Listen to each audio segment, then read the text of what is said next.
I'm Edward, and it's lovely to be spending this quiet time together. Tonight, a warm greeting to our listeners in Yorkshire, England. Let us know where you're listening from, and which book has stayed with you as the most special you've ever read. Please subscribe if you enjoy these cozy evenings. Now, let us begin our gentle mystery. Chapter 1. The Fog on the River Path. The fog came in from the river meadows just after dawn, as it so often did in late October. It crept along the narrow lanes of St. Mary Mead with that peculiar quietness that only autumn fog possesses, muffling the familiar sounds of the village waking and softening the sharp edges of hedge and gatepost until everything seemed wrapped in grey wool. Miss Marple, observing it from her bedroom window as she pinned up her white hair, remarked to herself that fog had a way of making people careless with both memory and truth. It blurred more than the landscape, she had often noticed. It blurred the mind as well. By the time she came downstairs for breakfast, the fog had thickened considerably. Her maid had already drawn the curtains in the sitting room, but the light that filtered through was wan and uncertain, as though the day itself had not quite made up its mind to arrive. "Very thick this morning, madam," the maid observed, setting down the tea tray with rather more emphasis than usual. "Cook says it'll last all day, and Mrs. Dilke from the post office says her husband wouldn't let her walk down to the high street on account of not being able to see your hand before your face." "Dear me," said Miss Marple mildly, pouring her tea. "How very inconvenient for Mrs. Dilke." The maid lingered by the table, which was not quite like her. She was a sensible young woman, not given to gossip, but there was something in her manner that suggested news of a particular sort. Miss Marple, who had lived in St. Mary Mead for a great many years and understood the subtle gradations of village communication, looked up with polite inquiry. "Is there something else, Emily?" "Well, madam, it's only that there's been a bit of trouble down by the old mill. Cook heard it from the baker's boy, who had it from de Haydock's housekeeper. Mr. Bellamy, the postman that was, has been found at the bottom of the river path steps. Dead, madam. They say his heart gave out in the fog." Miss Marple set down her cup with great care. "Arthur Bellamy? How very say. He was not a young man, of course, but I had seen him only last week at the village hall, and he seemed quite well. Yes, madam. Dr. Haydock says it was his heart, most likely. The fog being so thick and those steps being treacherous even in clear weather. A terrible accident, Cook says, though some are saying it's no surprise at his age." "No, I suppose not," Miss Marple agreed quietly. But as Emily withdrew, she sat for some moments, looking out at the grey wall of fog beyond her window, her tea growing cool in its cup. Arthur Bellamy had been a quiet man, a retired postman who had lived alone in a small cottage near the old mill for as long as most people could remember. He had never been the sort to put himself forward, never the sort to make a fuss. And yet, Miss Marple reflected, there had been something about him, some quality of patient endurance, that had always struck her as rather remarkable in its way. She had known him, as she knew most people in St. Mary Mead, through the ordinary intersections of village life. He attended church regularly, though he sat in the back pew and left quickly after the service. He kept a tidy garden. He had been unfailingly courteous on the few occasions when they had spoken, and he had been, she now recalled, singularly alone. No family, no particular friends, no attachments of any obvious kind.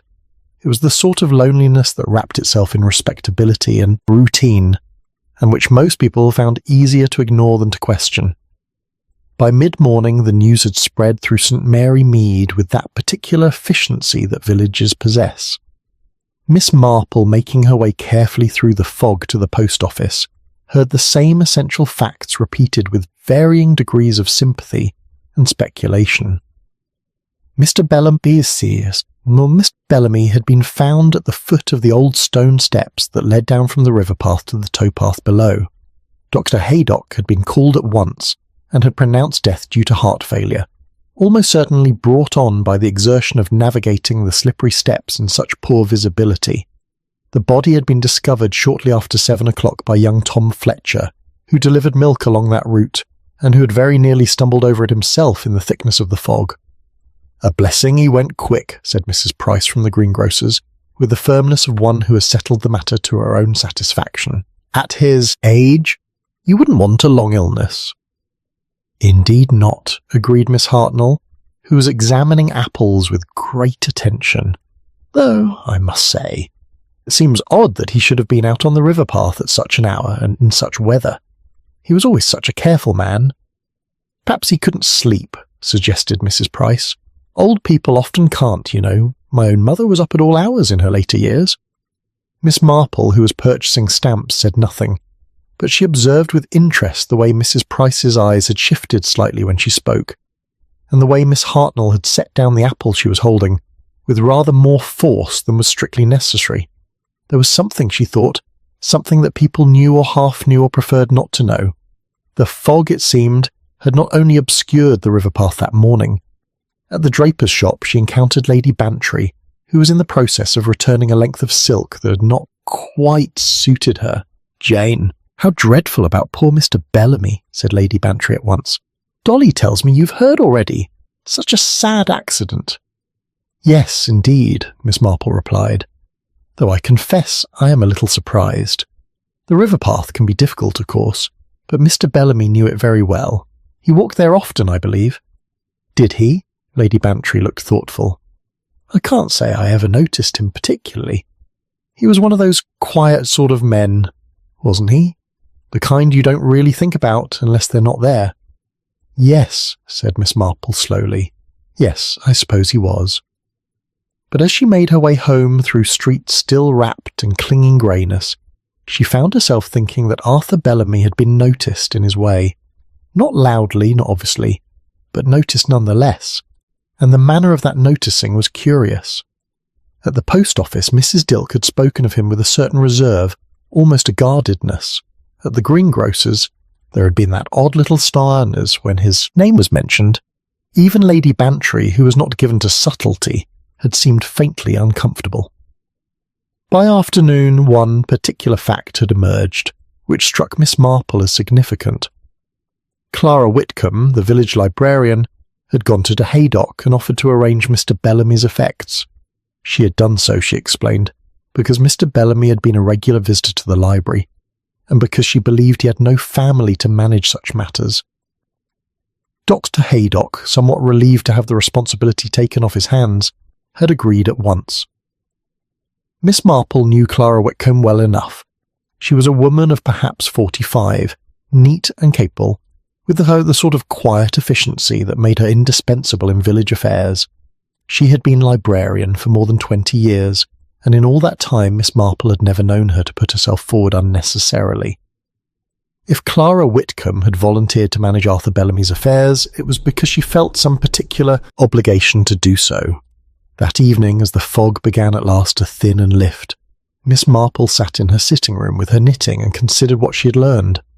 A man had died, apparently of natural causes, in unfortunate circumstances.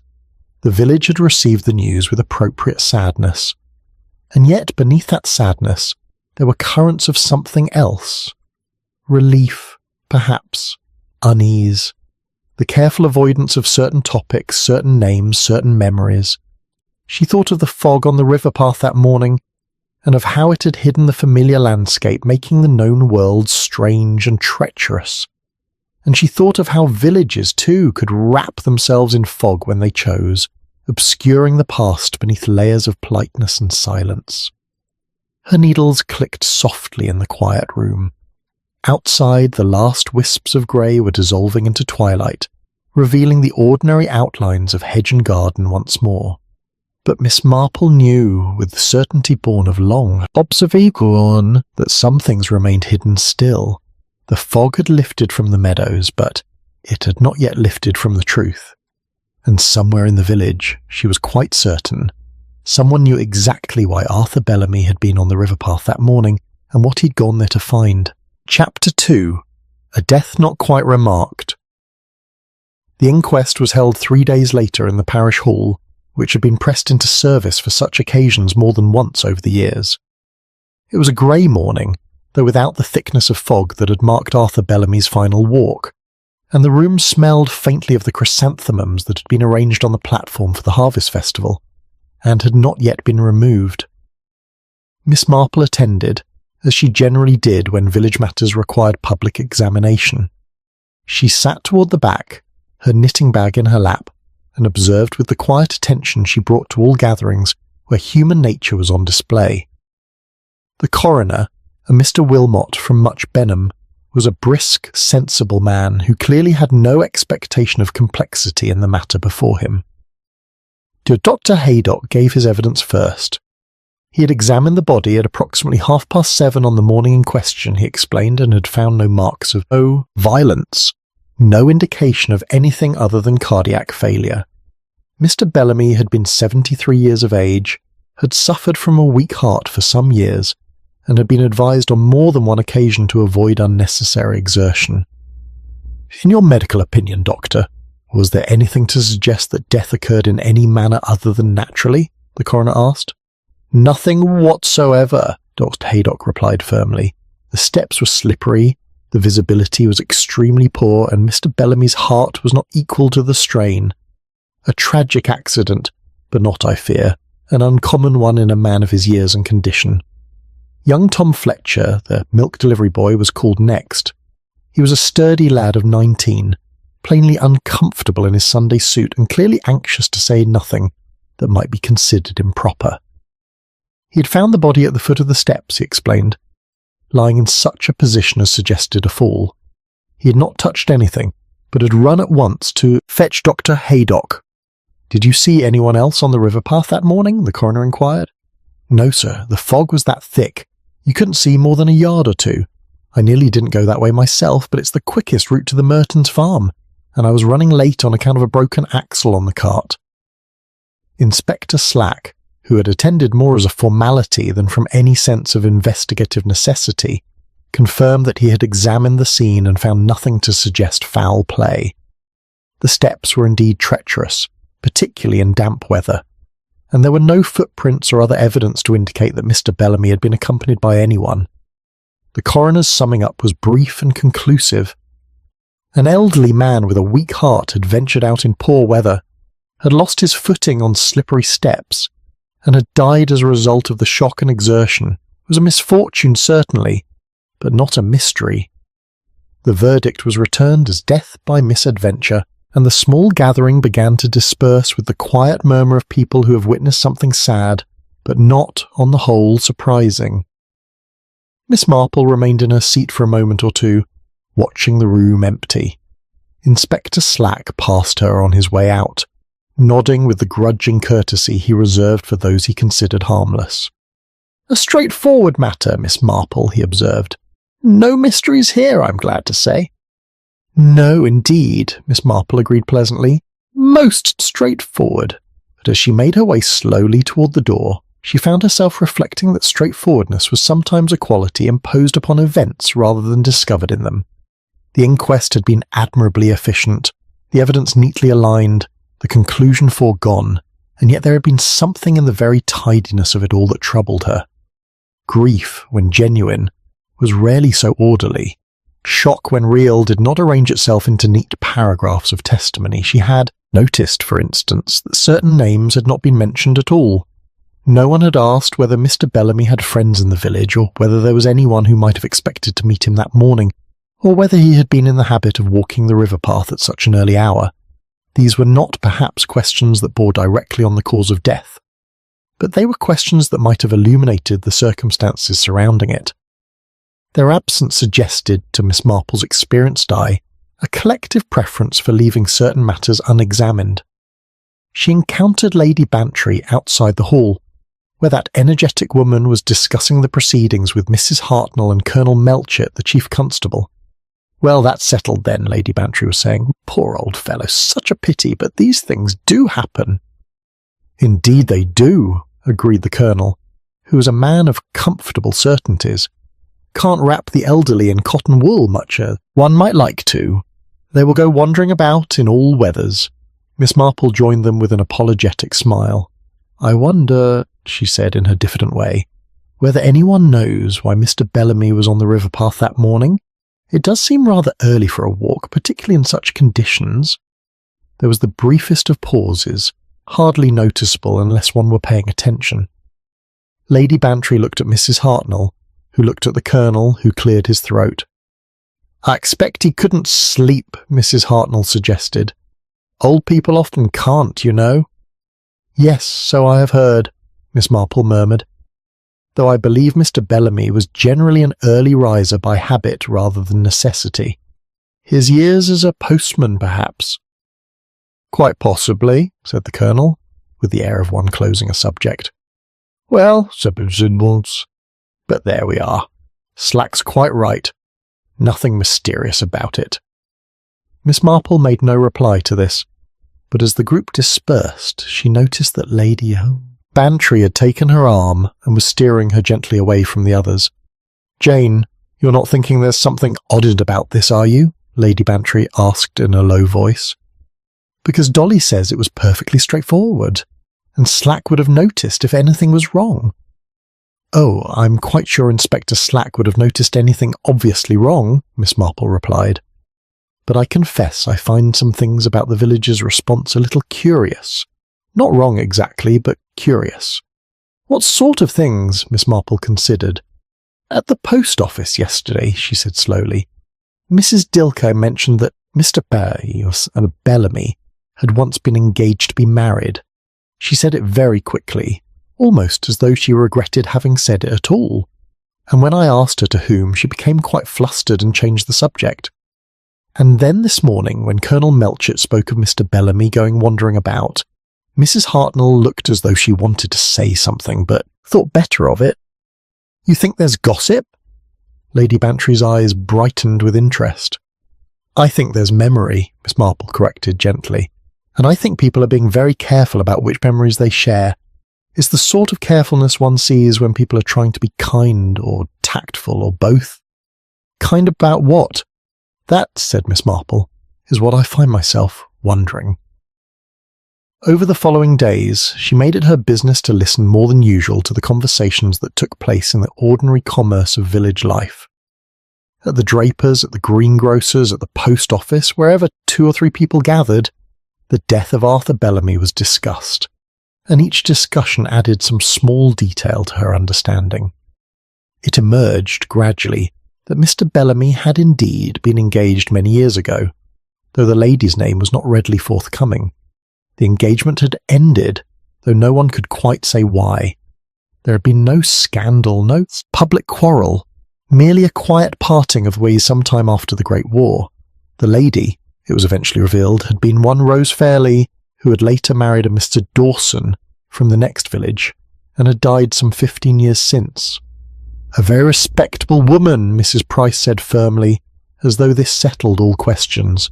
No one ever had a word to say against her. And Mr. Bellamy never married at all, added Miss Hartnell. Remained a bachelor all his life. Very sad, observed Mrs. Dilke, with that particular tone that suggested she knew more than she was prepared to say. Miss Marple, listening to these fragments, began to perceive the outline of something that had happened long ago, something that the village remembered but preferred not to examine too closely, an engagement that had ended without apparent cause, a woman who had married someone else, a man who had lived alone for half a century. It was the stuff of ordinary human disappointment, the sort of thing that happened in every village and in every generation, and yet there was something in the way people spoke of it, or rather, in the way they avoided speaking of it directly, that suggested layers beneath the surface. She thought of what Dr. Haydock had said at the inquest about Mr. Bellamy's heart, and reflected that hearts failed for many reasons, not all of them medical. A lifetime of carrying some burden, some sorrow or regret might weaken a man as surely as any disease. And if he had gone to the river path that morning to meet someone, or to remember something, or simply to walk in a place that held meaning for him, then his death, though natural in cause, might be more complicated in circumstance than the inquest had allowed. At tea with Lady Bantry that afternoon she ventured to share some of these thoughts. "The thing is, Dolly," she said, setting down her cup, "grief is such a revealing thing when one knows how to observe it, and I find it curious that there has been so little genuine grief for Mr. Bellamy, and so much careful sympathy, as though people feel they ought to be sorry, but are perhaps, in some way they don't quite acknowledge, relieved." "Relieved? Whatever do you mean, Jane?" I mean that sometimes the death of a person closes a chapter that has been left uncomfortably open, and sometimes people are grateful for that closure, even as they regret the necessity of it. Lady Bantry looked thoughtful. You think there was something in the past that people wanted to forget? I think, said Miss Marple, that there was something in the past that people were trying very hard to protect, not from malice but from kindness, and that Mr. Bellamy's death has, in some way, made that protection no longer necessary. But protection of what? Or whom? Miss Marple smiled faintly. That, my dear, is precisely what I should like to know, though I suspect that if I am patient and attentive, the village itself will eventually tell me it generally does in its own time. She picked up her knitting and began to work the needles with steady concentration. Outside, the afternoon light was beginning to fade, and in the distance she could see the river meadows where the fog had gathered 3 mornings before. The landscape was clear now, each tree and hedge distinct against the autumn sky, but Miss Marple knew that clarity of vision and clarity of truth were not always the same thing, and that what lay hidden in the past might require more than good weather to reveal. Chapter 3. A Letter Never Sent. It was on a Tuesday afternoon nearly a week after the inquest that Clara Whitcomb came to call on Miss Marple. She arrived without prior arrangement, which was unusual for her, and declined the offer of tea with a distracted politeness that suggested her mind was occupied elsewhere. Miss Marple, who had been expecting some development of this nature, though not necessarily from this quarter, set aside her knitting and gave the librarian her full attention. Clara Whitcomb was a woman who managed, through careful dress and careful manner, to present herself as entirely unremarkable. She wore grey as she always did, and her hair was drawn back in a style that had not changed in 20 years. She had a pleasant face, neither pretty nor plain, and a way of moving through rooms that suggested a lifelong practice of not disturbing anything. She was, Miss Marple had often thought, exactly the sort of person who could observe a great deal without being observed in return. "Forgive me for calling without notice, Miss Marple," Clara said, settling herself on the edge of the chair as though she might need to leave at any moment. "But I find myself in rather an awkward position, and I thought perhaps you might advise me." "Of course, my dear," Miss Marple replied gently. "I shall be happy to help if I can." Clara drew from her handbag an envelope, yellowed with age and bearing no address. She held it for a moment as though uncertain whether to proceed, then placed it carefully on the small table between them. "I have been sorting through Mr. Bellamy's belongings," she explained. "Dr. Haydock asked me to do so as there seems to be no family to claim them. Most of it has been quite straightforward, but I found this among his papers, and I confess it has troubled me considerably." Miss Marple did not reach for the envelope at once. "May I ask what it contains?" "A letter, an old one, written in 1919, if the date is to be trusted. It was never posted.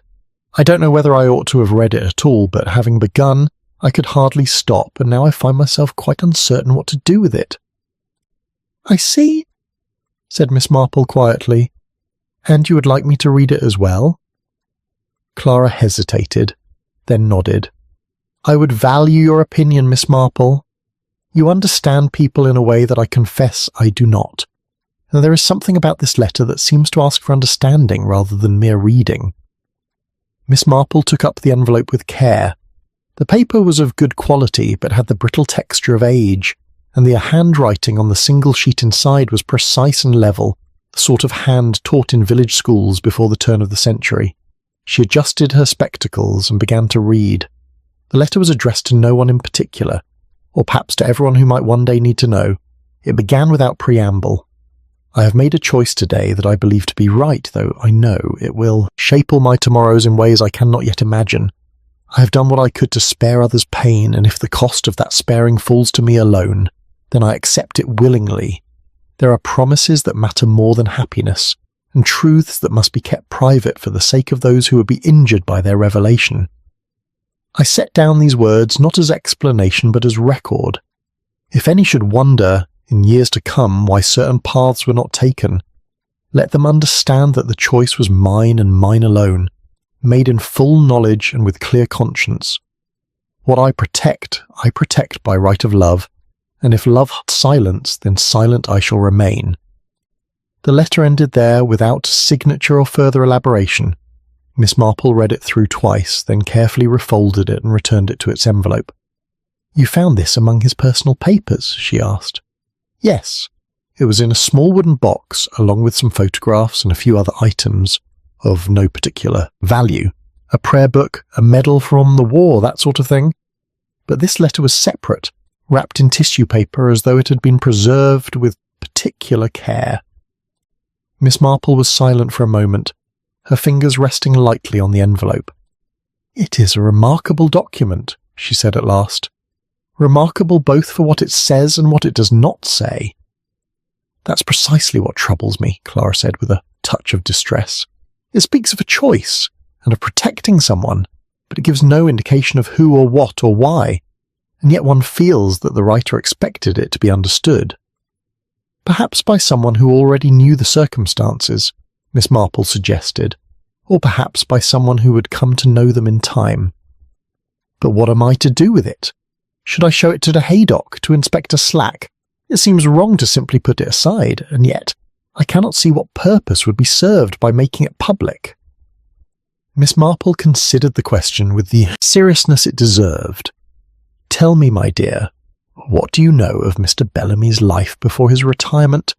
You said you were acquainted with him through the library." "Yes. He came in regularly, always on a Thursday afternoon. He read history, mostly, and biographies. We would sometimes discuss the books, though he was never one to express strong opinions. A very courteous man, very private." "And did he ever speak of his past? Of his time as a postman, or of his life before the war?" Clara shook her head. "Never. I knew he had served, of course. Most men of his generation did, but he never mentioned it, and I never asked. It would have seemed impertinent." "Quite so," Miss Marple agreed. "And yet this letter suggests that something of great significance occurred in 1919, something that required sacrifice and secrecy. The year is notable, I think. The war had just ended, and many people were attempting to rebuild their lives in circumstances that had been profoundly altered. You think it relates to the war?" "I think it relates to a time when difficult choices had to be made," Miss Marple said carefully. "A time when the old certainties had been shaken, and when people did things they might not have done under different circumstances. The letter speaks of protection, of sparing others pain. That suggests someone vulnerable, someone whose welfare Mr. Bellamy placed above his own." Clara's expression had become troubled. "Do you think it has anything to do with his death?" It was a direct question, and Miss Marple gave it the consideration such directness deserved. "I think," she said slowly, "that a man who carries such a burden for half a century is shaped by it in ways that touch every aspect of his life. Whether it has anything to do with his death in a legal sense, I cannot say, but in a deeper sense, in the sense of what brought him to the river path that morning and what was in his heart when he died, yes, I believe it may have everything to do with—" Clara sat very still, her hands folded tightly in her lap. "I keep thinking," she said quietly, "that if he kept this letter all these years, he must have wanted someone to find it eventually. Perhaps not immediately, but some day. And now that I have found it, I feel as though I have a responsibility to understand what he was trying to preserve." "That is a very thoughtful way of looking at it," Miss Marple said warmly, "and I believe you're quite right. But understanding may require patience, my dear. The past does not always reveal itself quickly, particularly when people have worked hard to keep it hidden."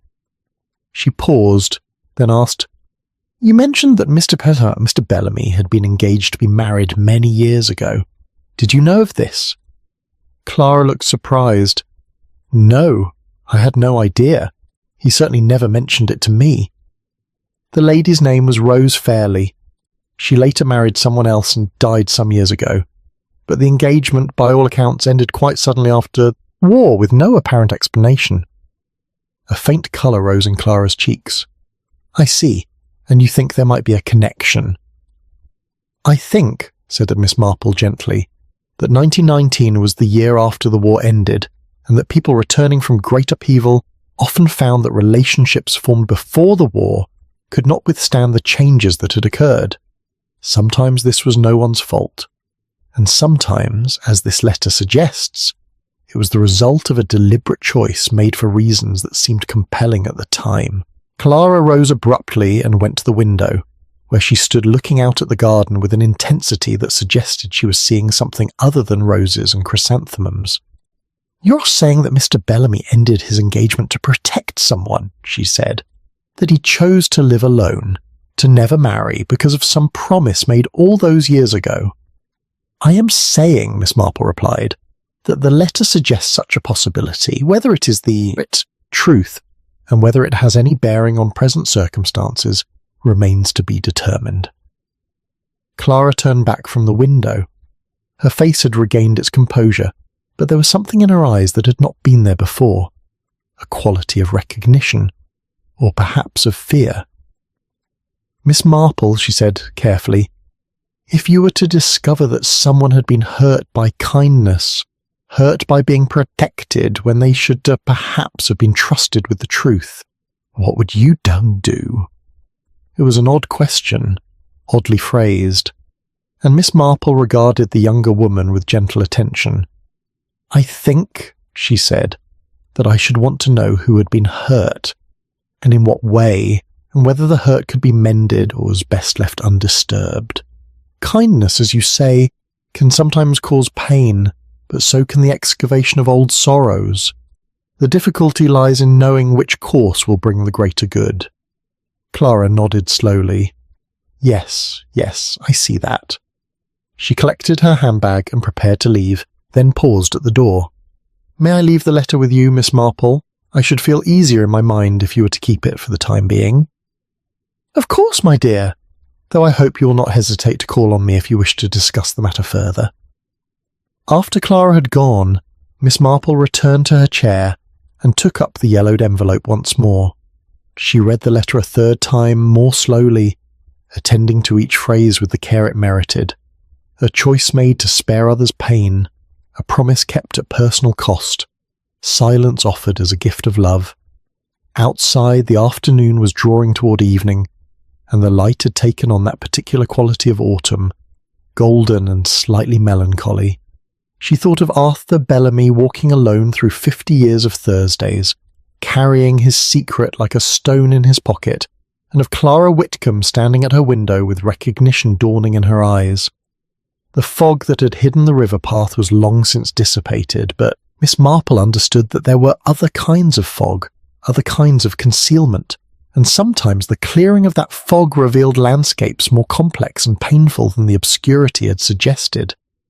She folded the letter carefully and placed it in her work basket, beneath the grey wool she was knitting into mittens for the church bazaar.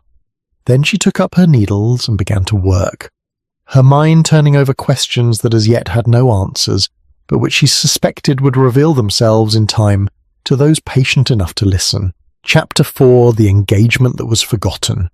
The reconstruction of the past, Miss Marple had long ago discovered, was rather like assembling a jigsaw puzzle from pieces scattered across different rooms. One did not find all the parts in one place, nor did they arrive in any helpful order. Instead, one collected fragments here and there through conversations that appeared to be about nothing in particular, and gradually, if one were patient and attentive, a picture began to emerge. In the days following Clara Whitcomb's visit, Miss Marple made it her business to engage in just such a collection. She did so with the gentleness and apparent aimlessness that had served her well over many years, asking no direct questions, but allowing the natural flow of village talk to carry information to her like leaves on a stream. It was at the weekly meeting of the Women's Institute that she first heard Rose Fairley's name spoken with anything approaching candour. Mrs. Carmichael, who was Michael, 83, and had lived in St. Marymead all her life, was describing the arrangement of flowers for the harvest festival, when she suddenly paused and looked at the chrysanthemums with an expression of distant recollection. Rose Fairley always did the chrysanthemums, she said. Before she married and moved away, that is. She had a particular touch with them. I remember thinking, the last year she did them, that she seemed distracted, as though her mind were elsewhere, but the flowers were beautiful nonetheless. "When would that have been, Mrs. Carmichael?" Miss Marple asked, her needles moving steadily through the scarf she was knitting. "Oh, let me see. It must have been 1919, or perhaps early in 20. Yes, it was 1919, because my son had just come home from France and Rose asked after him very kindly. She had a gentle way about her, Rose did, always thinking of others." "I believe she was engaged to be married around that time," Miss Marple ventured. Mrs. Carmichael's hands stilled in their work. "Yes," she said after a moment. "Yes, she was, to Arthur Bellamy, the postman, though it came to nothing, of course." "Such a pity," murmured Miss Hartnell, who had been arranging hymnals and was now listening with undisguised interest. "I always thought they were quite well suited." "They were," Mrs. Carmichael agreed. "Everyone said so. He was a steady young man, just back from the war, and she was a lovely girl, very respectable, very kind. Her father had the draper's shop on the high street, before it became what it is now. A good family." "What happened to end the engagement?" asked Mrs. Pemberton, who was new to the village and unaware that such questions were sometimes better left unasked. The brief silence that followed was instructive. Mrs. Carmichael resumed her work with careful attention. Miss Hartnell developed a sudden interest in a hymnal that had lost its cover, and several other ladies found reasons to examine their immediate surroundings with great concentration. It was Mrs. Carmichael who finally spoke, choosing her words with visible care. "No one really knows, my dear. There was no quarrel that anyone heard of, no scandal. 1 week they were engaged, and the next week they were not. Rose gave back the ring very quietly, and Arthur accepted it without a word. He left the village for a time, I believe, and when he returned some months later, Rose had married Mr. Dawson from Little Benham and moved to his farm." "How very strange," Mrs. Pemberton observed. "Not so strange, really," Miss Hartnell put in quickly. "The war changed many people, and many engagements that were made before it ended differently afterward. Hearts change, circumstances change. These things happen." But Miss Marple, watching the faces around her, noted that this explanation, though offered with conviction, did not quite account for the discomfort in the room. Hearts did change, certainly, and engagements did end, but when they did so in the ordinary course of events, people spoke of them with casual sympathy or mild disapproval, not with this quality of careful evasion. She pursued the matter gently over the following days in conversations at the post office and the greengrocer's, at the lending library and the tea shop. Each conversation added some small detail to her understanding, though rarely in response to direct inquiry. Rather, the information emerged in the way that village knowledge always emerged, through association and digression, through the natural tendency of talk to circle round and round a subject until it touched upon what mattered. From Mrs. Dilke at the post office, she learned that Arthur Bellamy had gone to work in Manchester for nearly a year after the engagement ended, and that when he returned to St. Mary Mead, he'd taken up his old position as postman and had settled into the cottage near the mill, where he would remain for the rest of his life. "Never looked at another woman, as far as anyone knows," Mrs. Dilke said, weighing out sugar with unusual precision. "Devoted himself to his work, kept himself to himself. A solitary sort of life, when you think of it. But he never seemed unhappy exactly. Just quiet, if you know what I mean." "And Mrs. Dawson?" Miss Marple asked. "Was she happy in her marriage?" Mrs. Dilke's expression became guarded. "As happy as most, I should think. Mr. Dawson was a good man, very prosperous, gave her a comfortable life. They had a daughter, I believe, though the girl was sent away to school and never came back to the village. Rose died of pneumonia about 15 years ago, quite sudden, a great loss to the parish." Miss Marple nodded thoughtfully. A daughter sent away to school and never returning was not, in itself, unusual, but in the context of everything else she had learned, it seemed to carry a certain weight. At the lending library, she made a point of speaking to Clara Whitcomb, who was cataloguing new acquisitions, with her customary efficiency. "I have been thinking about Mr. Bellamy," Miss Marple said, settling herself in the chair by the desk. Such a quiet life he led, and yet one has the impression that there was more to him than appeared on the surface. Clara's hands paused over the books. "Yes," she said quietly, "I believe there was. I understand he was engaged to be married once, long ago, to a Miss Fairley." "So I have recently learned," Clara's voice was carefully neutral. "It seems to have been quite forgotten by most people, or at least not spoken of."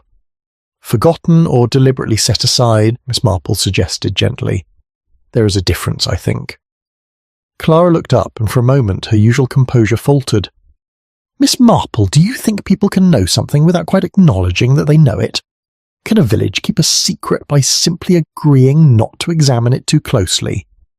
"Oh, my dear, I think it happens all the time," Miss Marple replied. "People are remarkably skilled at not seeing what it would be uncomfortable to see, particularly in a village where everyone knows everyone else and where maintaining harmony sometimes requires a certain deliberate blindness." "But is that right? Is it kind, really, or is it merely cowardly?" Miss Marple considered the question with the seriousness it deserved. "I think," she said slowly, "that it can be either, depending on the circumstances. Sometimes silence protects the innocent. Sometimes it merely protects the comfortable. The difficulty lies in knowing which is which." Clara returned to her cataloguing, but Miss Marple could see that her mind was working over the question, turning it this way and that like a piece of fabric held up to the light. That evening, taking tea with Lady Bantry, Miss Marple found herself reviewing what she had learned. The picture that had emerged was clear enough in outline, if not in detail. 2 young people had been engaged to be married in the aftermath of the war. The engagement had ended suddenly, without public explanation. The young man had left the village briefly, then returned to live a solitary life. The young woman had married someone else and had moved away, though not far. She had died years ago, but she had left a daughter. "What puzzles me," Miss Marple said, setting down her cup, "is why the village has chosen to remember so selectively. If it were merely a broken engagement, there would be no need for such careful silence. People would gossip about it, certainly, but openly, without this sense of something being deliberately withheld." "Perhaps there was a scandal that's been hushed up," Lady Bantry suggested with interest. "Perhaps, but if so, it was hushed up very thoroughly, and with the cooperation of everyone involved. That suggests not shame exactly, but something more complex. A collective decision to protect someone or something." "The girl who was sent away to school," Lady Bantry said, thoughtfully. "Rose's daughter. I wonder what became of her." "Yes," Miss Marple agreed. "I wonder that myself." She did not add that she suspected Clara Whitcomb was wondering the same thing, and for reasons more personal than mere curiosity. There had been something in the librarian's expression when she spoke of secrets kept by collective agreement, something that suggested a dawning recognition of truths that had been hidden not only from the village, but perhaps from Clara herself. The next morning brought an unexpected source of information. Old Mr. Henderson, who had been the village blacksmith before his retirement, and who now spent his days sitting outside the Red Lion, hailed Miss Marple as she passed. "Heard you've been asking about Arthur Bellamy and Rose Fairley," he said without preamble. "Thought you might like to know that I was there the day they broke it off." Miss Marple, who had learned long ago that directness sometimes yielded more than subtlety, seated herself on the bench beside him. "Were you indeed, Mr. Henderson? That must have been distressing to witness." "It wasn't like that," he said, tamping tobacco into his pipe. "Wasn't a quarrel, wasn't tears or anger. Arthur came to the shop, asked to speak to Rose private-like, and they went into the back room. 10 minutes later, they came out again, and Rose handed him back the ring. He took it without a word, and that was that. But here's the thing, Miss Marple. Rose was crying quiet-like, and Arthur looked as though his heart had been torn out. But he was the one who'd done it. I'd stake my life on that. He was the one who ended it, not her." "How could you tell?" "Because she tried to give the ring back and he wouldn't take it at first. She had to press it into his hand and he stood there holding it like it was burning him. Then he said, very quiet, 'It's for the best, Rose. Believe me. It's for the best.' And he walked out, and he never looked back." Mr. Henderson lit his pipe and puffed at it contemplatively. "I always reckoned he did it for her sake, somehow. Whatever reason he had, it wasn't that he didn't love her. You could see that plain enough. But he loved her enough to let her go, and that's a different thing altogether. Miss Marple sat in silence, watching the smoke rise from Mr. Henderson's pipe into the clear autumn air. The picture was becoming clearer now, though still incomplete. A sacrifice made for love, a promise kept at terrible cost. A secret so well guarded that even those who suspected its existence did not speak of it openly. And somewhere in that tangle of old loyalties and older sorrows, a thread that led to the river path and the fog and Arthur Bellamy's final morning. "Thank you, Mr. Henderson," she said, rising. "You've been most helpful." "Don't know about helpful," he said, "but it's been on my mind since I heard he died. Seemed like someone ought to remember that he did a decent thing, whatever the reason. Not many men would have done the same." As Miss Marple walked home through the familiar streets, she reflected that Mr. Henderson was quite right. Not many men would have done the same, and fewer still would have carried the burden alone, without complaint or explanation, through 50 years of solitary Thursdays. But the question remained, what exactly had Arthur Bellamy sacrificed himself to protect? And did that protection, maintained so faithfully for so long, have anything to do with his death in the fog? Chapter 5, Kindness Taken for Guilt. Human nature, Miss Marple had observed over many years, possessed a curious tendency to prefer the dramatic over the probable. Given a choice between a simple explanation and a complicated one, between an innocent action and a suspicious one, people would almost invariably choose the interpretation that suggested intrigue. It was, she supposed, a form of entertainment in villages where entertainment was otherwise in short supply. In the days following her conversation with Mr. Henderson, she watched with interest as speculation about Arthur Bellamy's death began to shift from acceptance to suspicion. The shift was subtle at first, manifesting in the way conversations paused when certain people entered shops, in the meaningful glances exchanged over garden fences, in the quality of silence that greeted the mention of particular names. The first target of this speculation was, perhaps inevitably, Mr. Dawson. Rose Fairley's widower was still living, though he had moved to Bournemouth after his wife's death and was rarely seen in St. Mary Mead. He was a man of 70-odd years, comfortably situated, with no known reason to bear any grudge against Arthur Bellamy, and yet the fact of his existence seemed to be enough.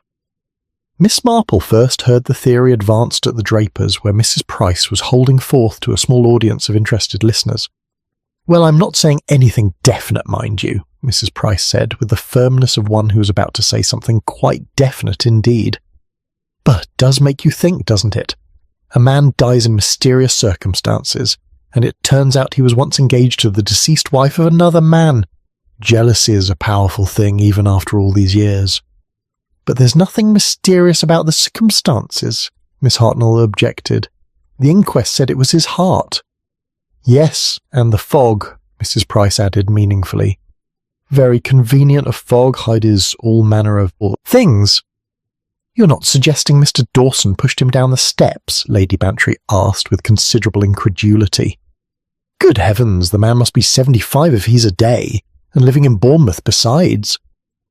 "I'm not suggesting anything," Mrs. Price replied, with the dignity of one whose suggestions were being wilfully misunderstood. "I'm merely pointing out that some things bear thinking about." Miss Marple, examining ribbons with apparent absorption, said nothing, but she noted that the theory, once planted, took root with surprising speed. By the following day, it had evolved to include the detail that Mr. Dawson had been seen in the vicinity of St. Mary Mead in the weeks before Bellamy's death, though no one could quite say who had seen him or when. The fog, it seemed, had become a character in its own right, capable of concealing not merely landscape but entire conspiracies. The difficulty with the Mr. Dawson theory, however, was that it required one to believe in a jealousy that had lain dormant for half a century and had then suddenly manifested itself in murder. This struck Miss Marple as psychologically implausible, and she was relieved when the village, after several days of enthusiastic speculation, appeared to reach the same conclusion. Mr. Dawson was quietly absolved and attention turned elsewhere.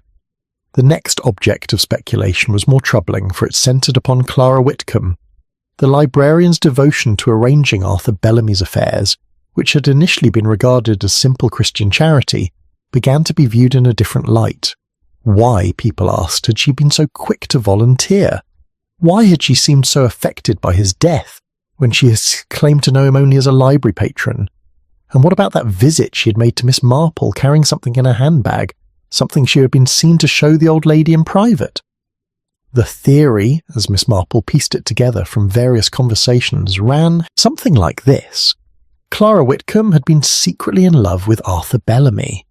She had hoped, perhaps, that in his old age he might turn to her for companionship.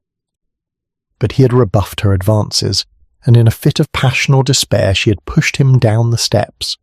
The fog had provided cover, and her insistence on managing his effects was merely an attempt to destroy any evidence of their connection.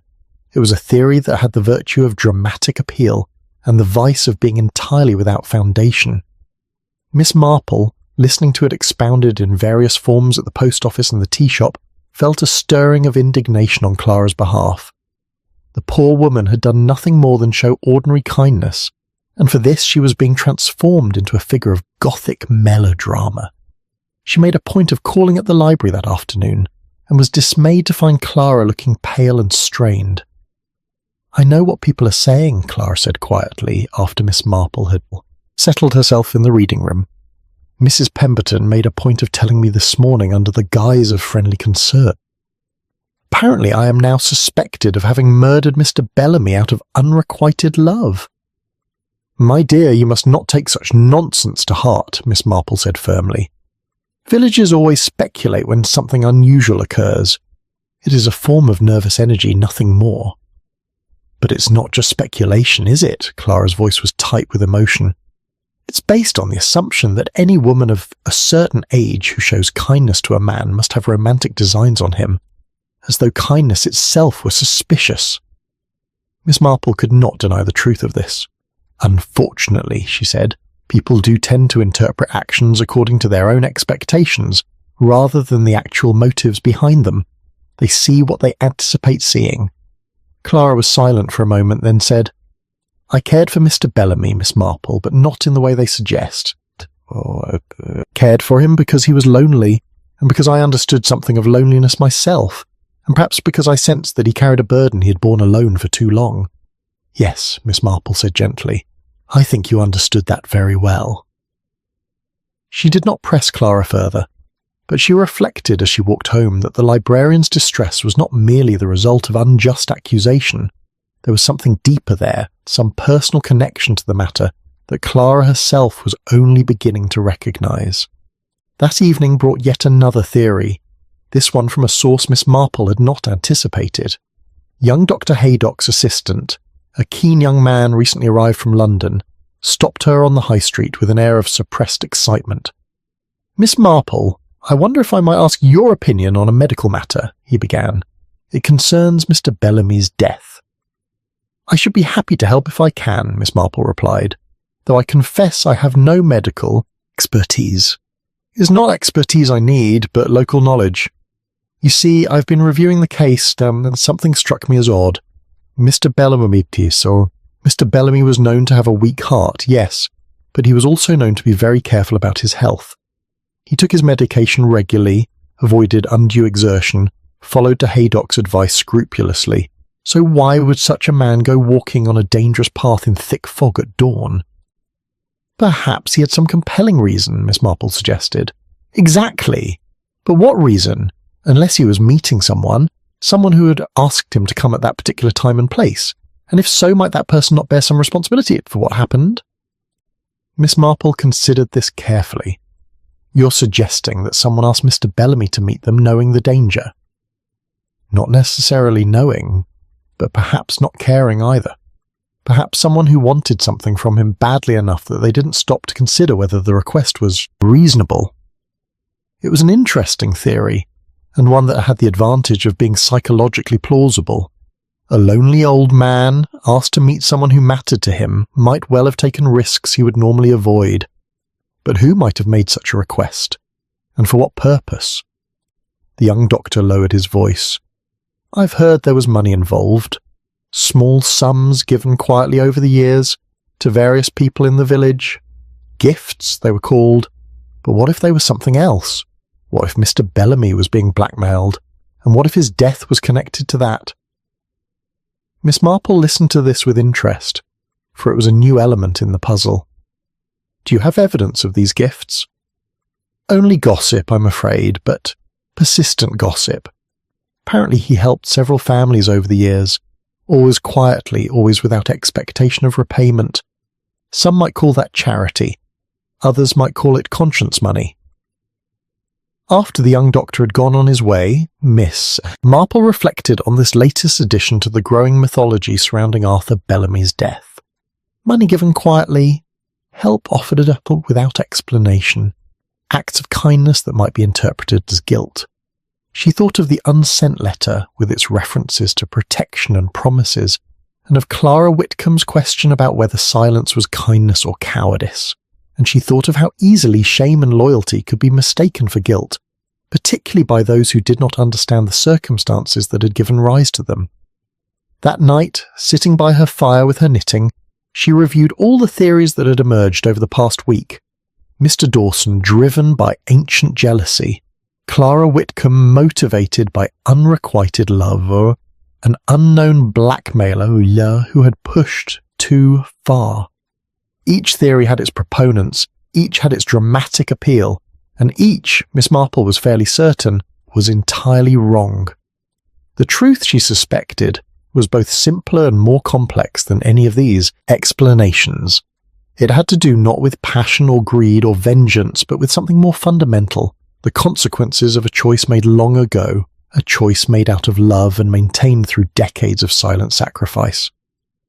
The village saw guilt where there was only care, saw conspiracy where there was only sorrow. They interpreted Arthur Bellamy's gifts as evidence of sin, when they might equally well be evidence of grace, and they looked for a murderer when what had killed him might be nothing more tangible than memory itself, rising up through the fog after 50 years of careful burial. Her needles clicked softly in the quiet room. Outside the night was clear and still, with none of the thick fog that had marked that fateful morning. But Miss Marple understood that clarity of weather did not necessarily bring clarity of vision, and that sometimes the greatest mysteries were hidden not by fog, but by the perfectly ordinary tendency of good people to protect what they loved, even at the cost of truth. Chapter 6, A Promise Made in Wartime. Truth, Miss Marple had long observed, had a way of emerging when one stopped looking for it directly.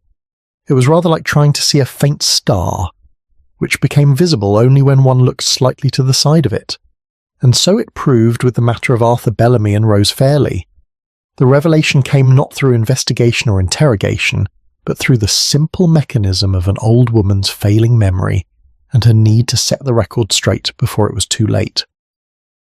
Miss Marple had called on Mrs. Carmichael, ostensibly to bring her some preserves and to inquire after her health, which had been uncertain of late. She found the elderly lady sitting by her window with a photograph album open on her lap, looking at images from a time when the world had been very different. "I've been thinking about Rose Fairley," Mrs. Carmichael said without preamble, as Miss Marple settled herself in the visitor's chair. "About what people are saying and what they're not saying, and about what the truth actually was. I'm 83 years old, Miss Marple, and I shan't be here forever. It seems to me that some things ought to be known, or at least understood, before those of us who remember are gone." Miss Marple set down her knitting bag and gave the old lady her complete attention. "During the war," Mrs. Carmichael began, "Rose Fairley worked as a volunteer nurse at the auxiliary hospital in Much Benham. It was a difficult time, as you know, so many young men wounded, so much suffering. Rose was only 19 when she began, but she had a gift for kindness, and the soldiers loved her for it." She paused, her fingers tracing the edge of the photograph album. There was an officer, a Captain Morrison, who was brought in with wounds from the Somme. He was married, with a wife and children in Yorkshire, but he was dying, and I think perhaps the normal rules seemed less important when death was so close. Rose cared for him during his last weeks, and something grew between them. Not love, perhaps, in the ordinary sense, but something born of those extraordinary circumstances. Miss Marple remained silent, understanding that interruption would break the delicate thread of confession. Captain Morrison died in the autumn of 1918, just before the armistice, Mrs. Carmichael continued. And by Christmas, Rose knew she was expecting his child. She confided in me because we had been friends since childhood, and because she had nowhere else to turn. Her father was a strict man, very concerned with respectability. The scandal would have destroyed him, and it would have made Rose's life impossible. What did she do? Miss Marple asked gently. She told Arthur Bellamy. They had been walking out together before the war, and she knew he cared for her deeply. She didn't ask him for help, mind you. She simply told him the truth, because she felt he deserved to know why she couldn't marry him. And do you know what he did, Miss Marple? I think I can imagine. He offered to marry her anyway, offered to give the child his name and raise it as his own. But Rose wouldn't allow it. She said it would be living a lie, and that Arthur deserved better. So they devised another plan. Mrs. Carmichael closed the album and set it aside, as though the weight of memory required both hands to manage. Arthur had a sister in Cornwall, a Mrs. Trenton, who had lost her own baby and could have no more children. It was arranged that Rose would go to stay with a distant cousin, supposedly to help with an invalid aunt. The baby would be born there and given to Mrs. Trenton to raise. No one in St. Mary Mead would ever know. And the engagement? Miss Marple prompted.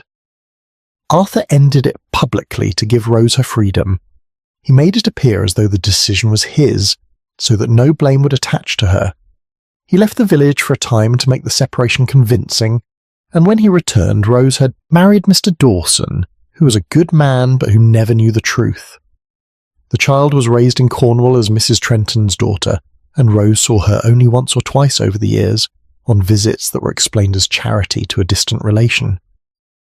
Miss Marple absorbed this with the quietness it deserved. And the village never suspected? Oh, some people sensed that something had happened. You can't hide that sort of distress entirely, but Arthur's sacrifice gave them nothing concrete to fasten upon. The engagement ended, Rose married respectably, life went on. People who might have questioned chose instead to be kind. Or perhaps they simply chose not to know. Did Rose ever tell Mr. Dawson? I don't believe so. She made a good wife to him, and they were content together. But I think she carried the weight of it always, the knowledge of what Arthur had given up for her sake. She made me promise before she died that, if ever the truth came out, people would understand that Arthur had acted out of pure goodness, without expectation of reward. Mrs. Carmichael's voice had grown tired, and Miss Marple poured her a glass of water from the pitcher on the side table. "Why are you telling me this now?" Miss Marple asked. "Because of the daughter," Mrs. Carmichael replied. "Mrs. Trenton died 5 years ago, and the girl, who would be a woman now in her 40s, inherited everything. I heard through a cousin that she had moved back to this part of the country, and I wondered, Miss Marple, if Arthur knew, if he had found out somehow that his sacrifice, that a promise made so long ago, had come full circle." Miss Marple felt the pieces of the puzzle shifting into a new configuration. "Do you know the daughter's name?" "She was christened Clara Trenton, though whether she kept that name or took another when she married, I couldn't say." The room seemed very still. Outside, a blackbird sang in the garden, oblivious to the weight of revelation. "Mrs. Carmichael," Miss Marple said carefully. "The librarian, Clara Whitcomb. When did she come to St. Mary Mead?" "Let me think. It must be 20 years ago now. She arrived as a young woman, already widowed, I believe. Whitcomb was her married name. She applied for the position of assistant librarian and was very well qualified. A quiet person, very efficient, very private." "And has she always lived here since then?" "Yes, in the cottage on Mill Lane. Quite close to where Arthur Bellamy lived, now that you mention it." Miss Marple sat very still, her mind working through the implications. 20 years of living in the same village, walking the same streets, perhaps passing each other daily. Had Clara known who Arthur Bellamy was? Had she discovered the truth of her parentage and returned to be near the man who had protected her mother's secret?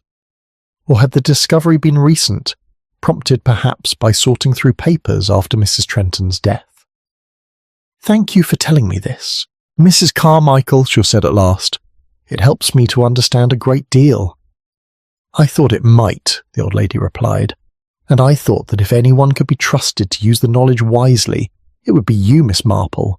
People are saying such foolish things, making Arthur out to be either a villain or a victim. But he was neither. He was simply a good man who kept a promise and who bore the cost of that promise without complaint."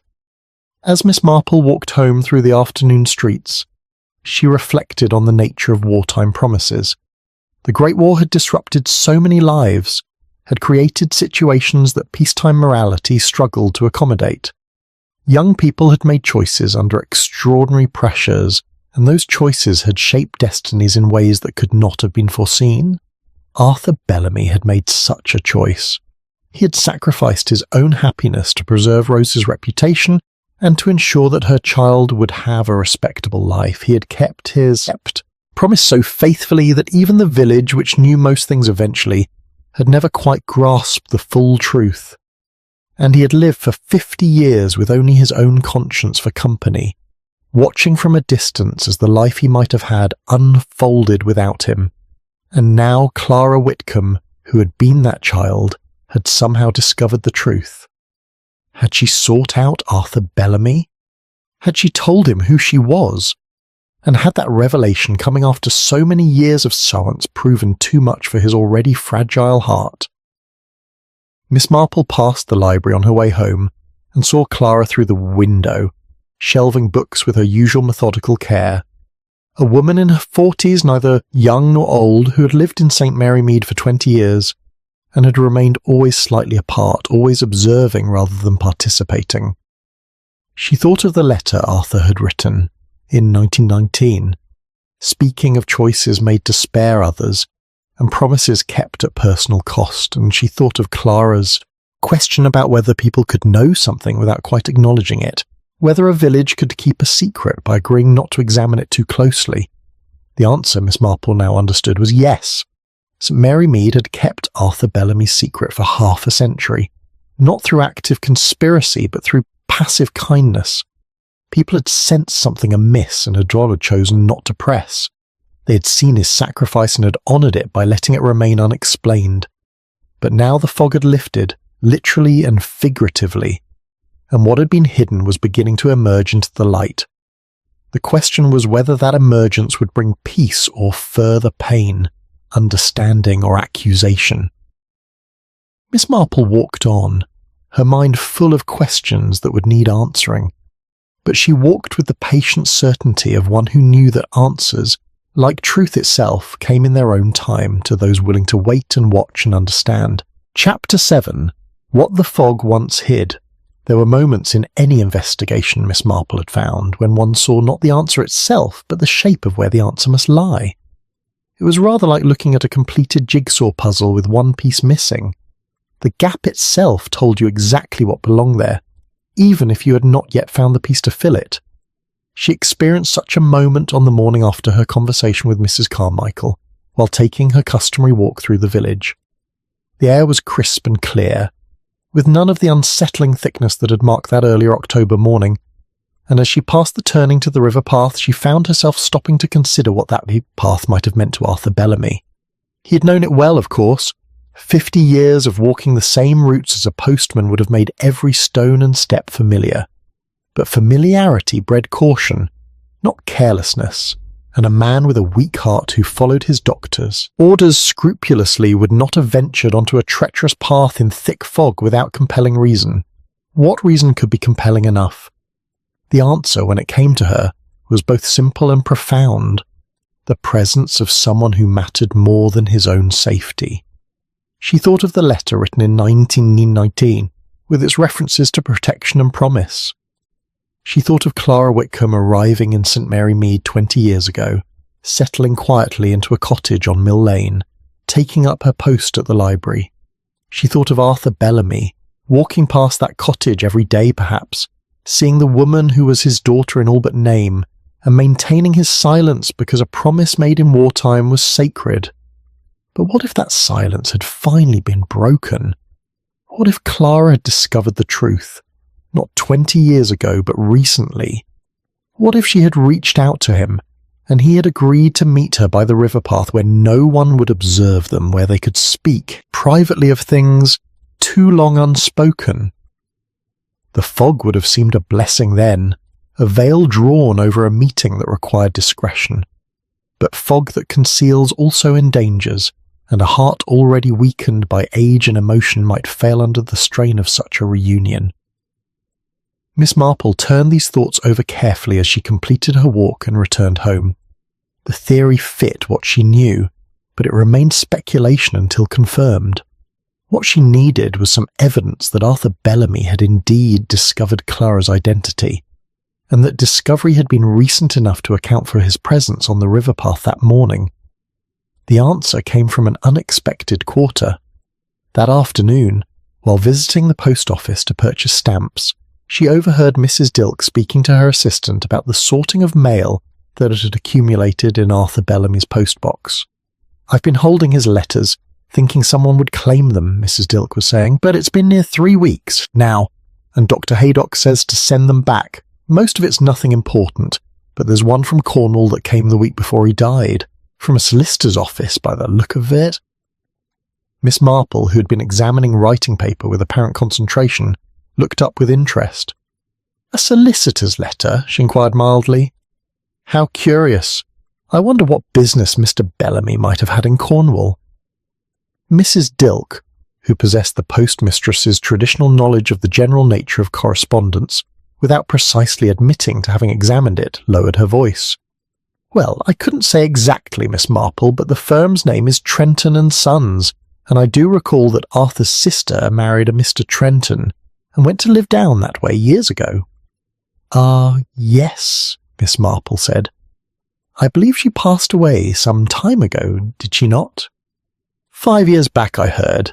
But solicitors don't generally write unless there's business to settle, and I did wonder if perhaps there was some estate matter that needed his attention.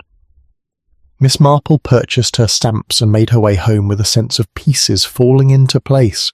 A letter from Cornwall, from a solicitor named Trenton, arriving the week before Arthur Bellamy's death. It suggested that something had occurred to bring the past rushing back into the present, some legal matter that had required him to confront what he had worked so hard to keep buried. She spent the remainder of the afternoon in thought, and by evening, when Clara Wickham appeared at her door, pale and agitated, Miss Marple was prepared for what might follow. "I must speak with you," Clara said without preamble. "I know I should not impose, but I have nowhere else to turn, and you have been so kind." Miss Marple showed her into the sitting room and settled her in the most comfortable chair. Clara sat rigidly upright, her hands clasped tightly in her lap. "I have been lying to you," Clara began. "Not directly, perhaps, but by omission, and I can no longer bear it." "My dear, you need not tell me anything you do not wish to share," Miss Marple said gently. "But I do wish it. I must." Clara drew a shaking breath. "I am Rose Fairley's daughter, Arthur Bellamy's daughter, in every way that matters, though he never claimed me as such. I discovered the truth only recently after my adoptive mother died, and I found letters she had kept. Letters from my birth mother, explaining everything."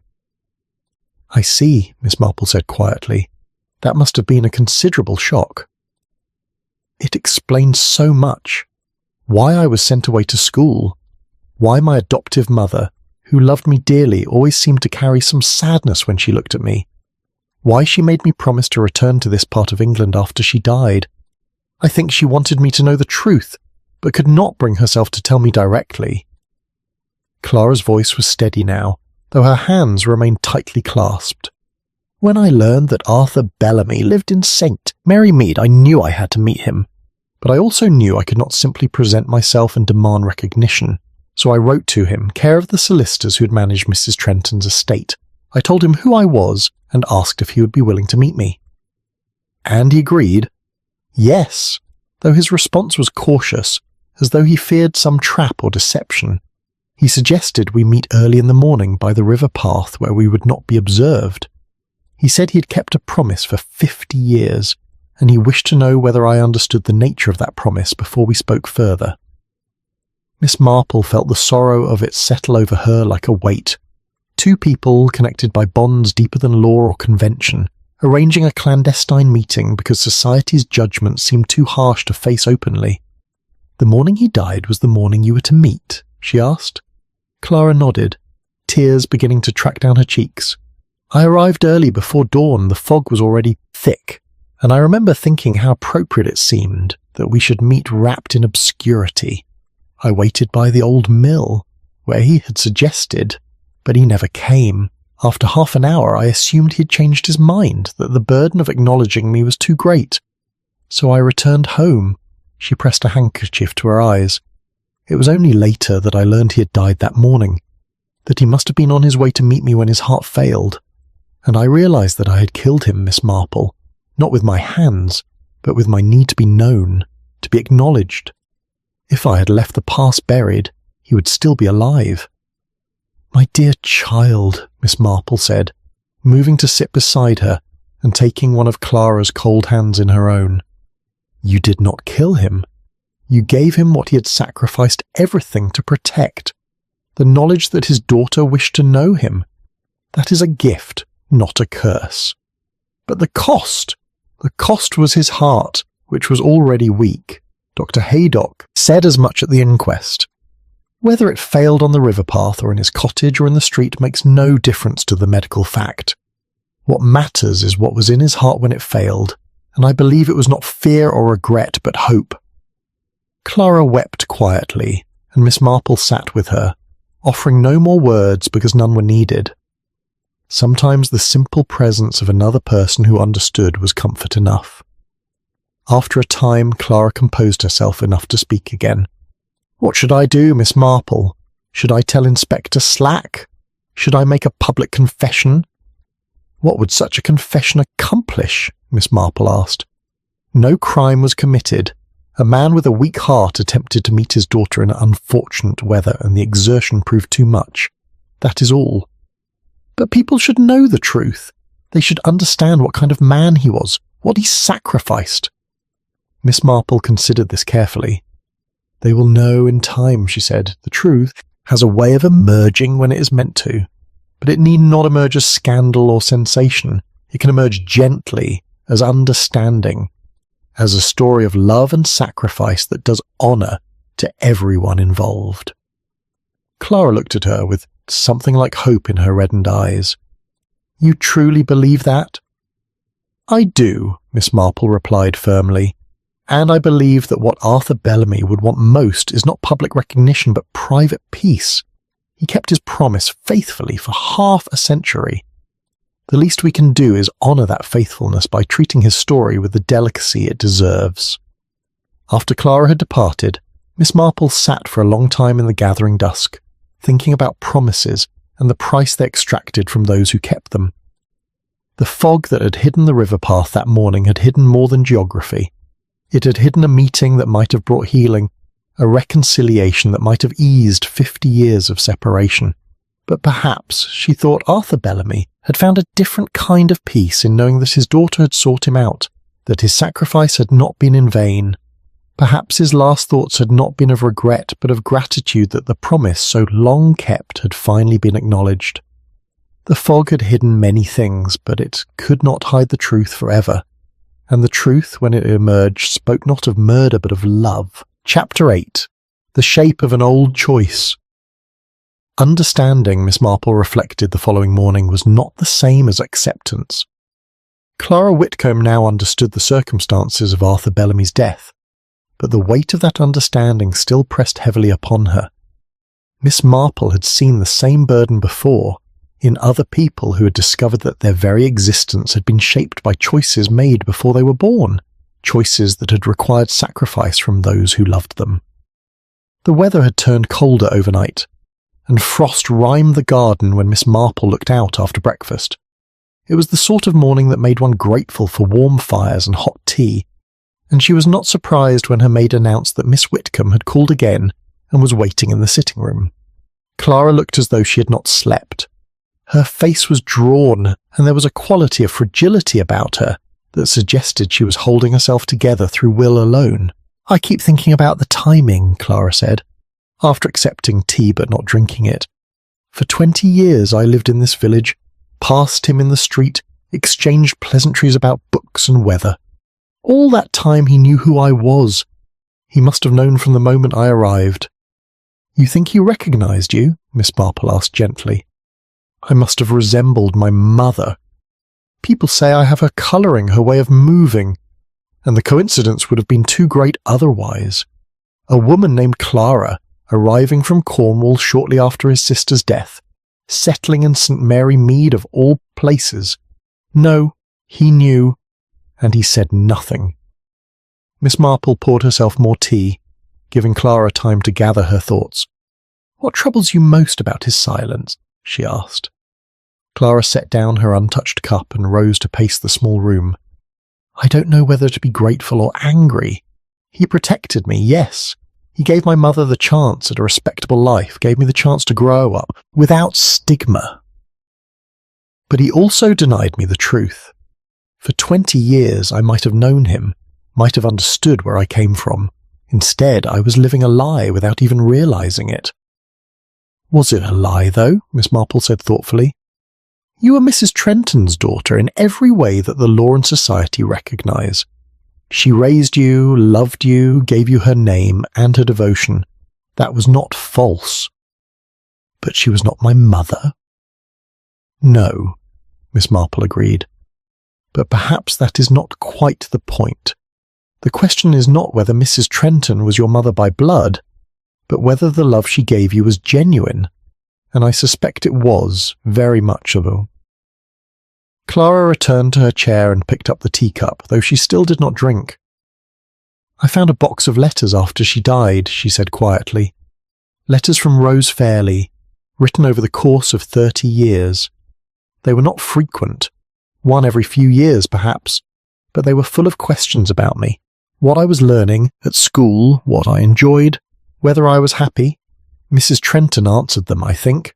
There were drafts among her papers, describing my progress, my character, my life." "How generous of her," Miss Marple observed. "It cannot have been easy to share those details with the woman who gave birth to you." "No, and reading the letters, I began to understand something I had not grasped before. Both women loved me. My birth mother loved me enough to give me up, and my adoptive mother loved me enough to tell Rose about me, even though it must have pained her to do so, and Arthur Bellamy loved me enough to sacrifice his own happiness so that arrangement could be made."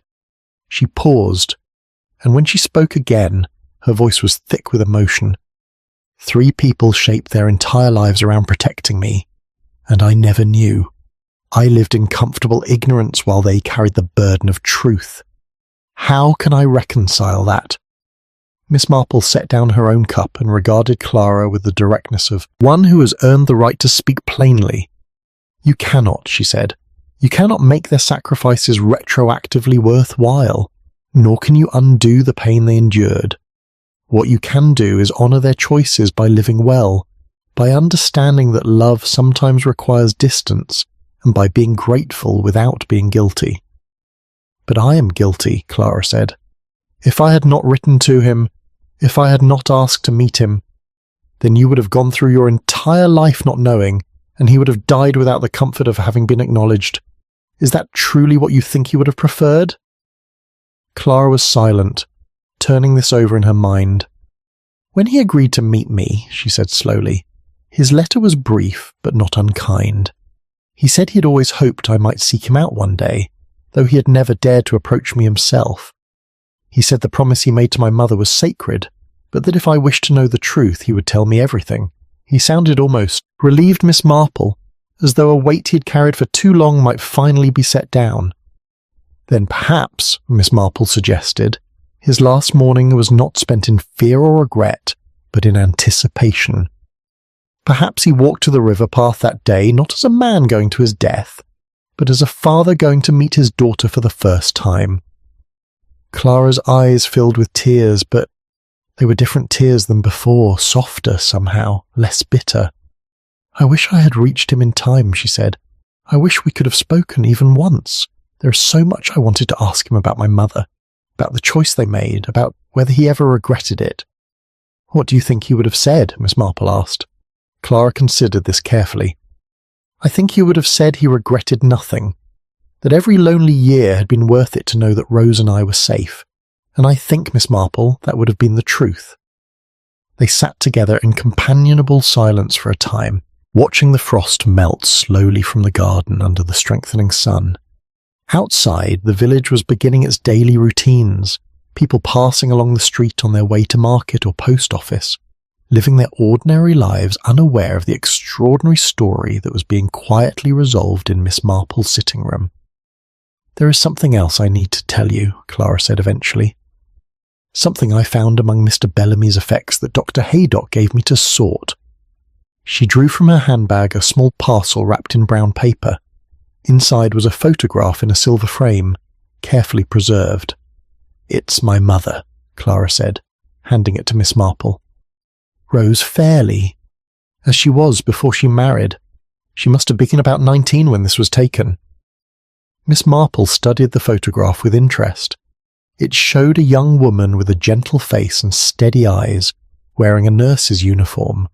She was smiling slightly, but there was something in her expression that suggested depth, of feeling carefully contained. "She looks kind," Miss Marple observed.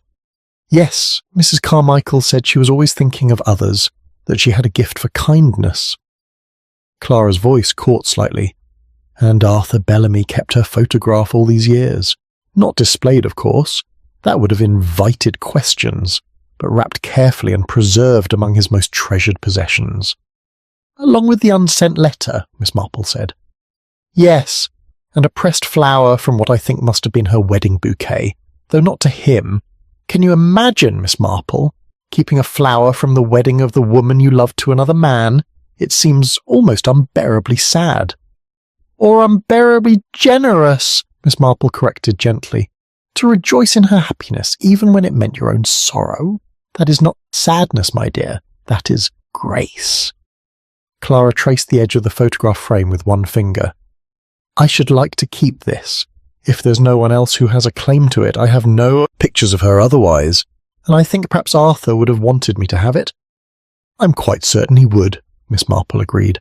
"And the letter as well, which you left in my care. These things are your inheritance, Clara. Not money or property, but the knowledge that you were deeply loved by people who never asked for the recognition or reward." "What should I do now?" Clara asked. "Should I make this known? Should I tell people the truth about who I am and what happened?"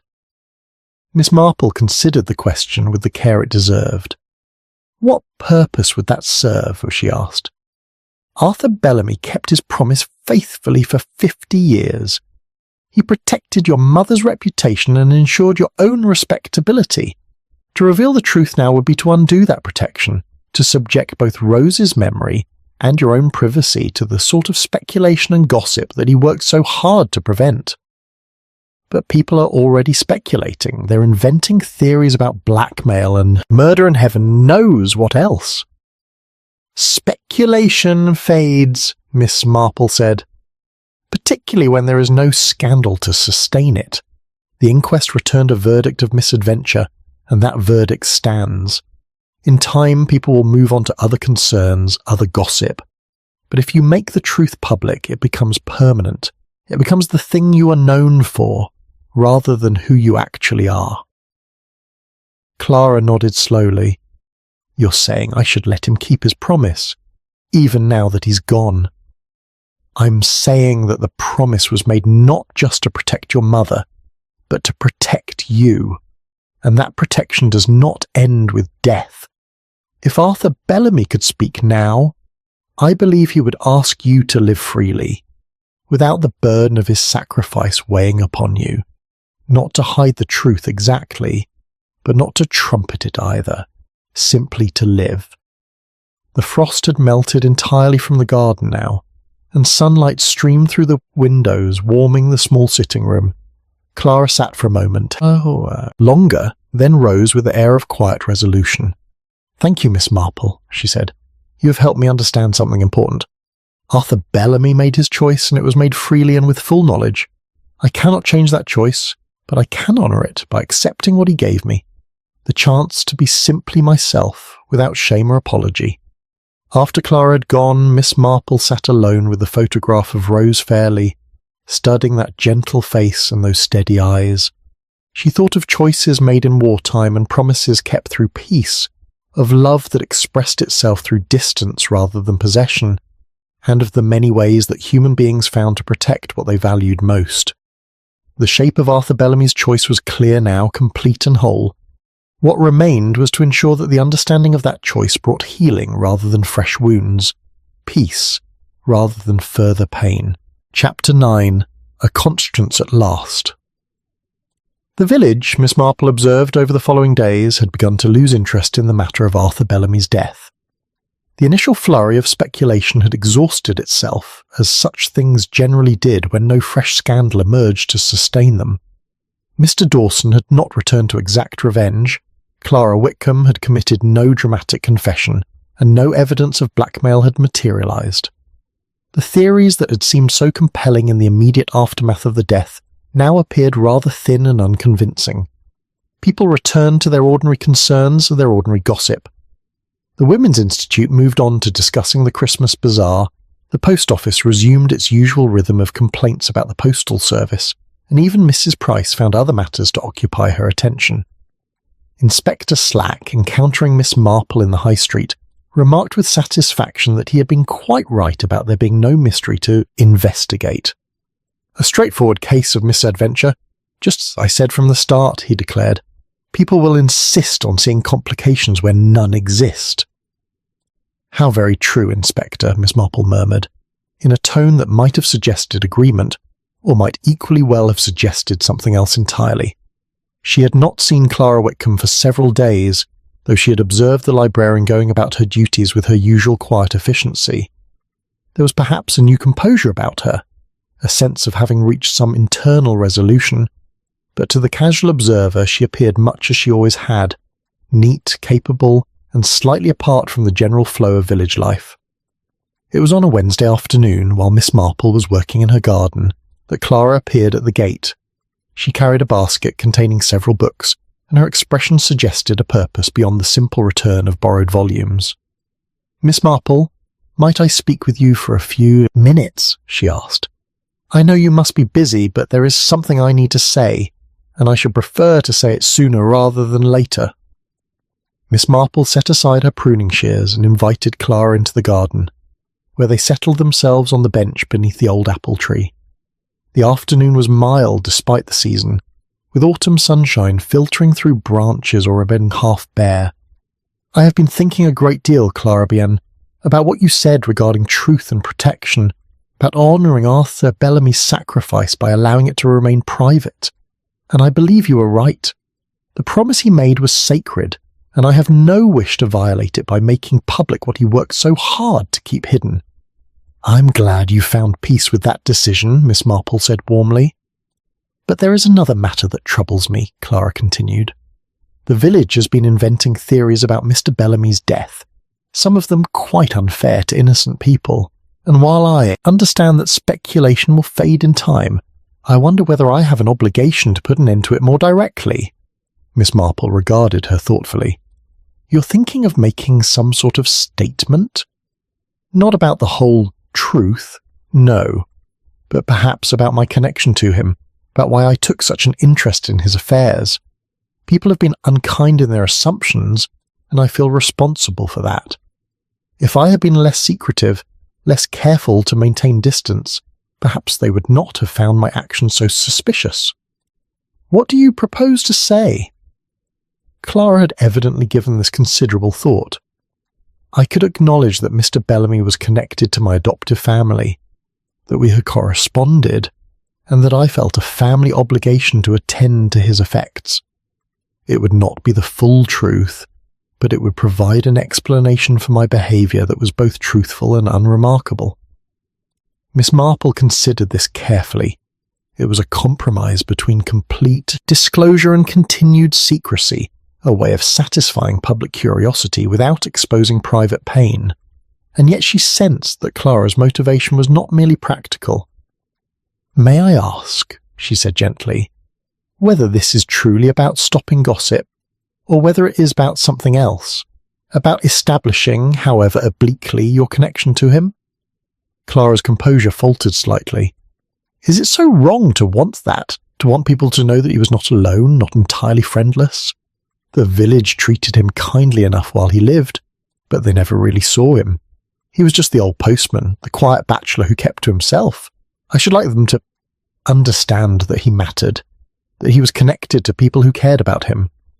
"That is not wrong at all," Miss Marple assured her. "It is in fact quite natural. But I wonder whether you have considered how such a revelation might affect you. Once you acknowledge a family connection, people will ask questions. They will want to know the nature of the relationship, the details of how you came to correspond. Can you answer those questions without either lying outright or revealing more than you intend?" Clara was silent for a moment, her hands folded in her lap. "You're saying I may not be able to control the story once I begin to tell it. I'm saying that partial truths have a way of demanding completion. The village may be satisfied with a simple explanation, or it may not, and you must be prepared for the possibility that your attempt to honour Mr. Bellamy's memory might lead to precisely the sort of exposure he spent his life preventing." The afternoon breeze stirred the remaining leaves on the apple tree, and somewhere in the garden a robin sang its autumn song. Clara sat very still, clearly weighing her desire to claim her connection to Arthur Bellamy against her responsibility to protect the secret he had guarded.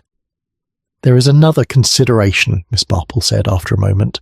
"You have been living in this village for 20 years. You have built a life here, a reputation, a place in the community. If people learn the truth about your birth, that reputation will change. Not necessarily for the worse, mind you, but it will change. You will become the subject of sympathy, of speculation, perhaps even of a certain sort of romanticized attention.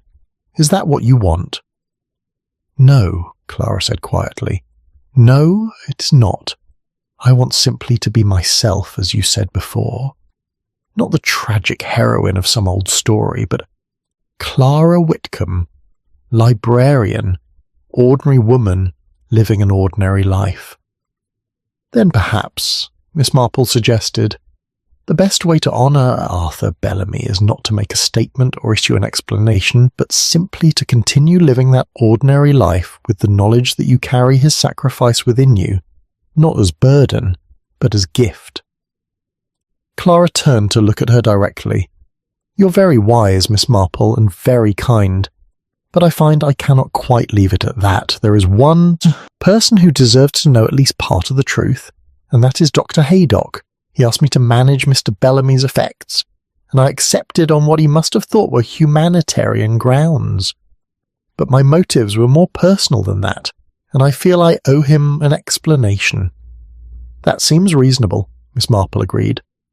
"Dr. Haydock is a sensible man and unlikely to press for details you do not wish to share. And there is one other thing I should like to do if you think it appropriate.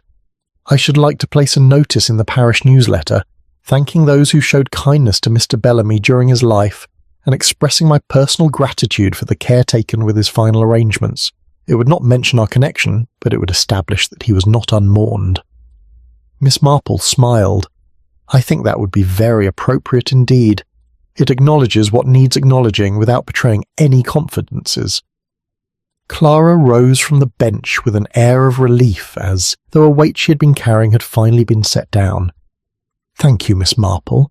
I came here uncertain of what was right, and you have helped me see that there is a path between complete disclosure and complete silence. I can acknowledge my connection to him without explaining its nature, can honour his memory without violating his trust."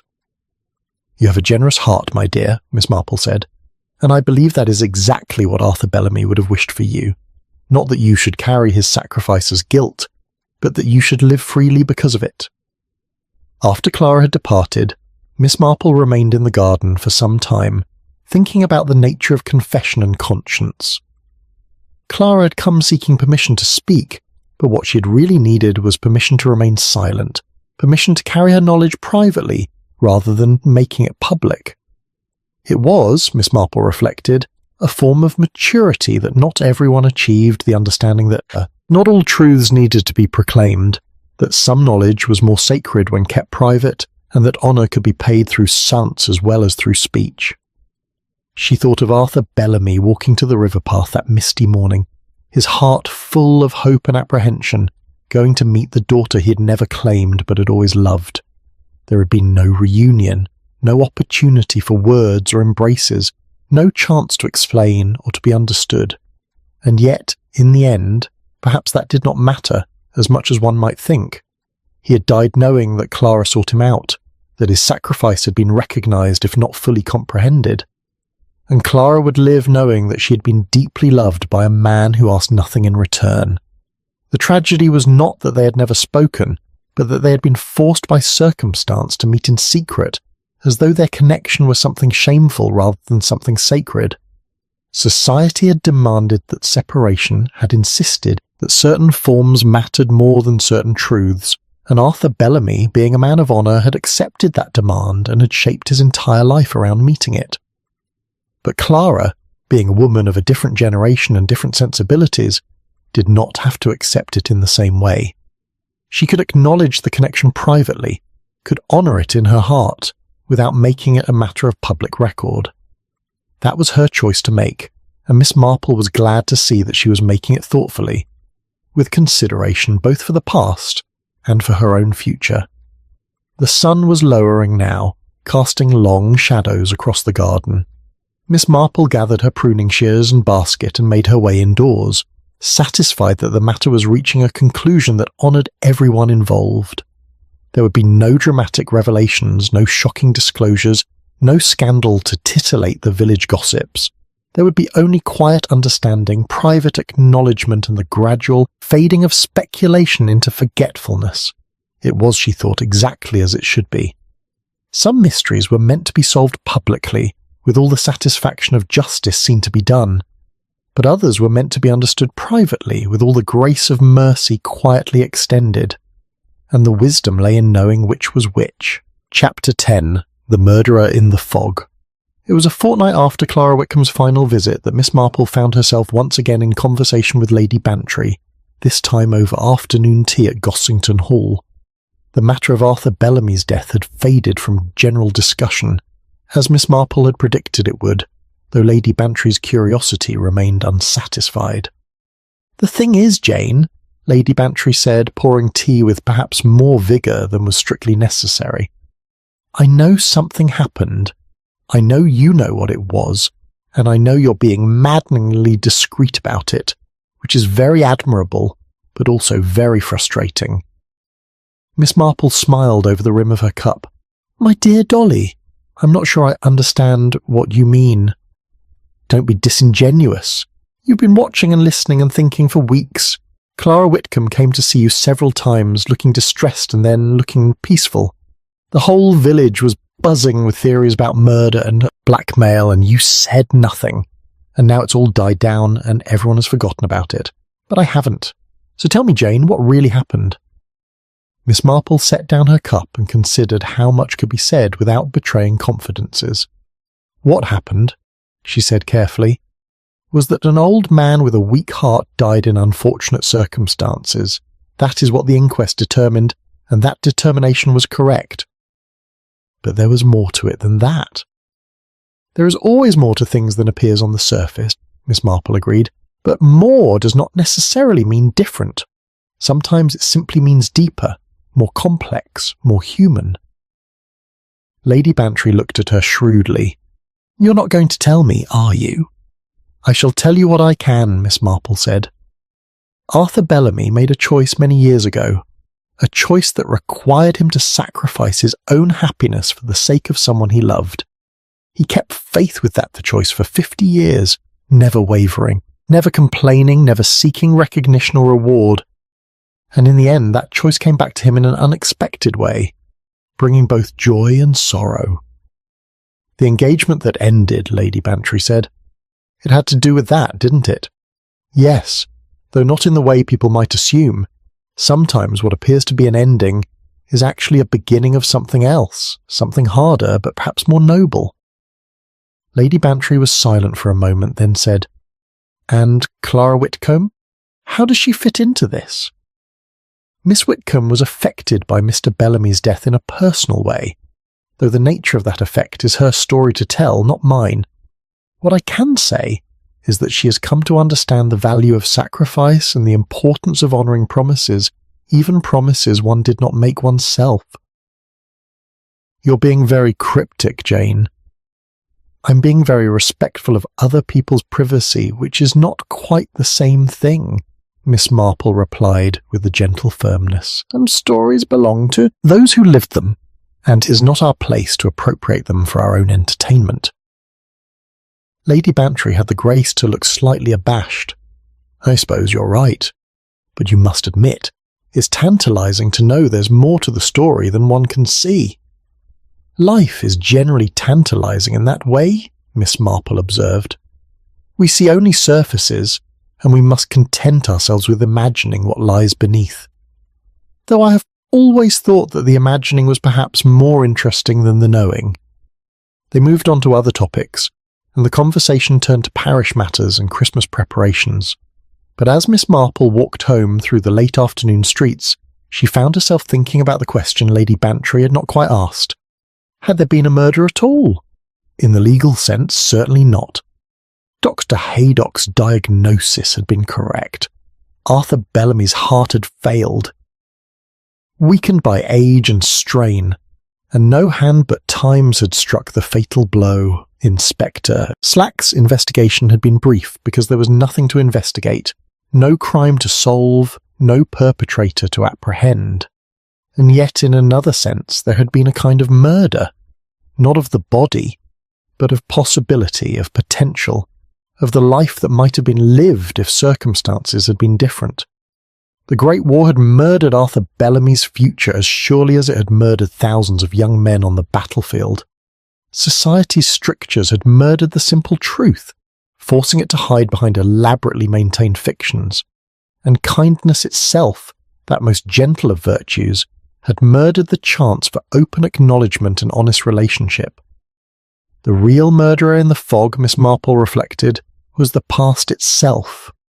Not the historical past of wars and social conventions, though those played their part, but the personal past of choices made and promises kept. Arthur Bellamy had been shaped, constrained, and ultimately ended by a decision made in 1919, a decision that had seemed necessary and right at the time, but which had exacted a terrible price over the decades that followed. She thought of the unsent letter with its careful phrases about protection and sacrifice. She thought of the photograph of Rose Fairlale in her nurse's uniform, preserved for half a century in a small wooden box. She thought of Clara Whitcomb, who had lived for 20 years in the same village as her father, without knowing him, and of the meeting by the river path that had never taken place. All of it, every element of the tragedy, had been driven by love. Not passionate, romantic love necessarily, though that had been part of it, but the deeper love that expressed itself through sacrifice rather than possession, through distance rather than intimacy, through silence rather than speech. The fog that had hidden the river path that October morning had been merely meteorological, a confluence of damp air and cold ground. But it had served as an apt metaphor for all the other fogs that had obscured this story, the fog of social convention, the fog of protective secrecy, the fog of time itself blurring memory and truth until they became indistinguishable. Miss Marple reached the turning to the river path and paused to look down toward the old mill. The path was clear now, the steps visible in the slanting afternoon light, and a few late walkers were making their way along the towpath below.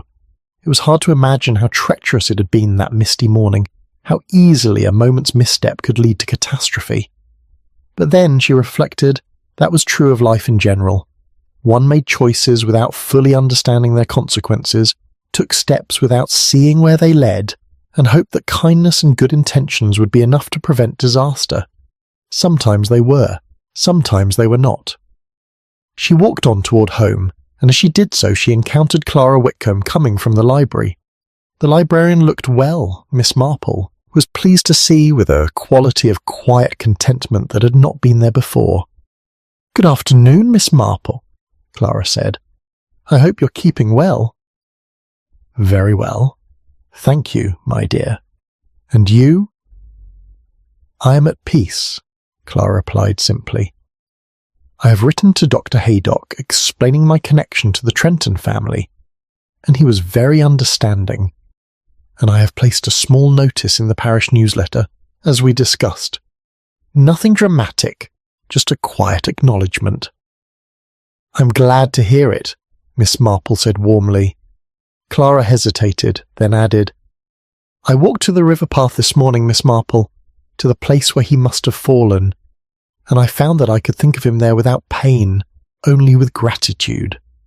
He gave me a gift, you know, not the gift of life which was my mother's, but the gift of freedom from shame, and that is no small thing."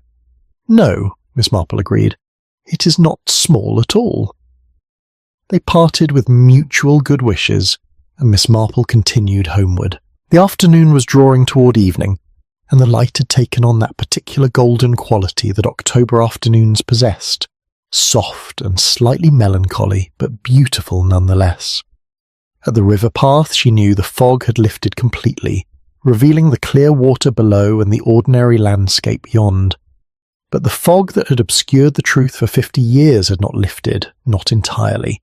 It had merely thinned, allowing glimpses of understanding without full disclosure, permitting knowledge without requiring explanation. Perhaps that was as it should be.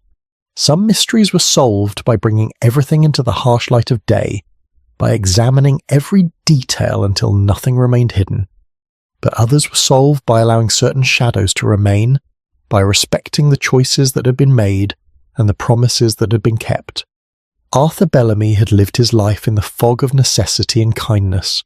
He had died in literal fog, making his way toward a meeting that might have brought the truth into the light at last.